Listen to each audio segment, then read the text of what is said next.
One more quick question, then I have a favor to ask you. We're having a good conversation, yes? The favors are endless. Wait till you hear it, though. All right, so what you've taught me about law of attraction has made What me... law of attraction has taught you about law of attraction. Way cool, way cool. Because words don't teach. I've experienced a lot of things that I would have thought were impossible without what you helped me realize, but... Maybe, but we would not throw the credit away from where it belongs. Way cool. I'm amazing. Thank you. I figured out how to follow my guidance and understand these things, and it is such a satisfying experience to know what I know. Way cool. And okay. thank you, Abraham, for being a cooperative component. I dig that. So the part where I run into a little bit of a roadblock is a lot of people think that the laws of physics are undeniable. Is it possible that law of attraction is lower in terms of the laws of the universe? Could someone fully believe that eating something that's toxic, their body could convert to protein? Would that happen if you believed it 100%? Yes, but Cool. here's the thing. Again, this question is this path of least resistance. Someone that throws that scenario out is someone who is nowhere near alignment when they throw it out. The point of their discussion is to challenge with a condition that holds such a powerful belief. Unless that belief is not part of the equation, then there's no alignment. And if there's no alignment, then there's no guidance. You've created an impossible scenario. So we have some questions for you. So do you accept that law of attraction is a consistent law in the universe? Hell yes.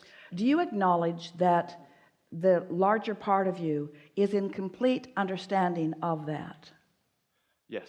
Do you acknowledge that your inner being stands as the vibrational culmination of all that you have to this point vibrationally become? Yes.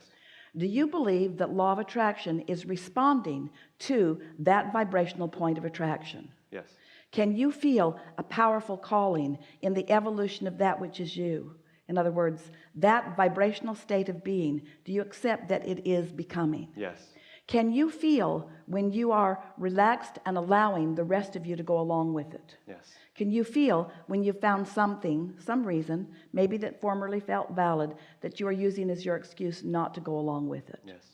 Do you believe that when you are in vibrational alignment with who you are, that the inspiration that comes to you, that you are able to receive and translate into behavior?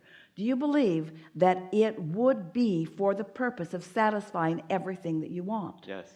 Do you believe that under those conditions that you would be inspired to drink Clorox bleach? Never. All right, okay, let's take it in a different direction. Can I walk through a wall? If I'm really happy, if I'm in alignment, can I walk through this wall if I believed I could? What? That's alignment? Well, we're not disagreeing with you. The answer to that question has to be yes, because this is a valid statement. Whatever you want to be or do or have, you can accomplish. So if your life experience is causing you to acknowledge that walls are cumbersome, so you are launching these rockets of desire to be, oh, what were you saying earlier? Completely free, not bound by conditions that are getting in your way. As you come to that place where you have relieved yourself, released one at a time, all beliefs about necessary conditions, you will be in the vibrational place where you can accomplish whatever you are wanting. Beautiful. Cool. And you'll get there faster when you are not trying to prove it to anyone else. So Esther awakened when they first moved to San Antonio in the little farmhouse that they were renting, and laid there in bed and listened to the rhythm of Jerry snoring. She liked that.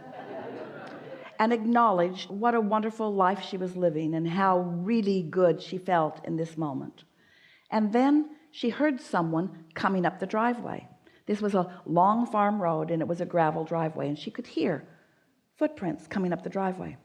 So she got out of bed, and she looked out of a window that is not there. And she saw Scarecrow, Tin Man, Lion, and Dorothy, and Toto all coming up her driveway. She walked right through the wall, went out and spent several minutes talking with them. They're all very nice, by the way. They are thought forms that exist because of millions of people thinking about them. And Esther, in her wake state, not trying to prove the wall to anyone, the absence of it or the presence of it, had a very real experience, as real as anything that any of you will ever live. So, yes, Esther has accomplished what you're talking about. But what you're talking about is, can Esther walk through that wall? And we say, if a tree falls in the forest, and there is no one there with ears that translate the vibration of the tree falling into sound, was there a sound? The answer is no. Because if there is not the translator of the vibration into the equivalent that you call sound, then the sound did not occur. A vibration occurred. When your dog hears something that you can't hear, was there a sound? You accept that there was, but from your perceptive point of view, there was no sound. There was nothing that you translated.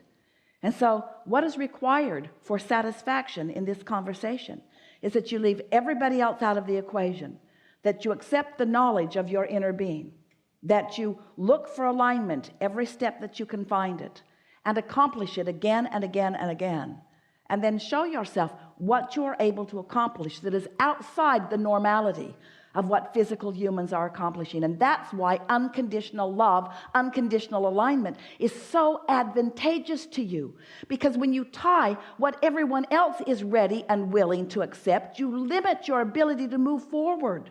That's why science moves forward so slowly, because they need to drag everybody else along with them that's in all kinds of different vibrational places. That's why so many are not receiving the recovery that they're wanting from one thing and another, you see.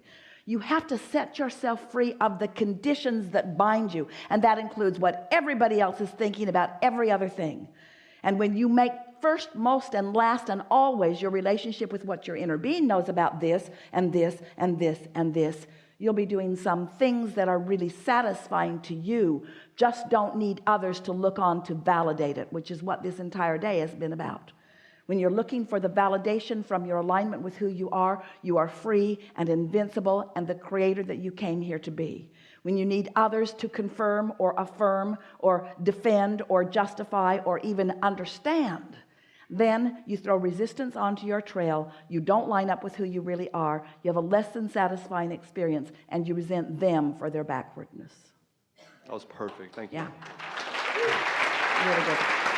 Really good.